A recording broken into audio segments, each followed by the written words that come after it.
یہ وہ وقت تھا جب ایران کے گھروں میں اذان کی آواز گونجتی تھی، جب بچے ہنستے تھے، ماں کی دعائیں اور باپ کا قرآن، زندگی عام تھی لیکن سکون سے بھرپور تھی۔ پھر ایک دن جنگ مسلط کر دی گئی۔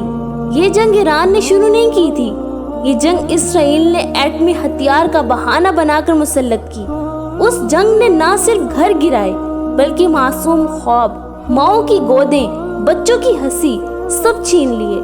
اسلام ہمیں کیا سکھاتا ہے؟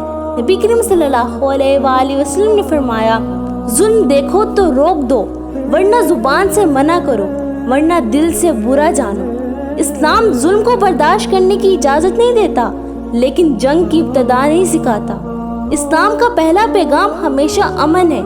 یاد رکھو، بزدلی اور شرافت پہ بہت کم فرق ہوتا ہے، لیکن ہم وہ لوگ ہیں جو نبی کریم صلی اللہ علیہ وآلہ وسلم کی امتی ہیں، جو ظلم کے خلاف آواز اٹھاتے ہیں، جو امن کو کمزوری نہیں سمجھتے بلکہ ایمان کی طاقت سمجھتے ہیں۔ ہم امن چاہتے ہیں، لیکن اگر ظالم نے دروازہ توڑا تو ہم وہ امت ہیں جو بدر، احد اور خندق کی وارث ہیں۔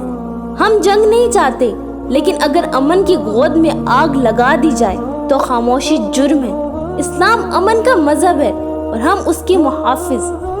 ہم M D quiz general knowledge کے چینل پر صرف سوال نہیں اٹھاتے، ہم انسانیت کے لیے آواز بناتے ہیں۔ اگر آپ چاہتے ہیں کہ دنیا میں اسلام کا اصل پیغام امن، ہمدردی، عدل اور بھائی چارے کا عام ہو تو ہمارے ساتھ جڑیں، اس ویڈیو کو شیئر کریں، کمنٹس میں اپنی رائے دیں اور چینل کو سبسکرائب کریں، کیونکہ ہم خاموش رہنے والے نہیں، شعور جگانے والے ہیں۔ جزاک اللہ خیر۔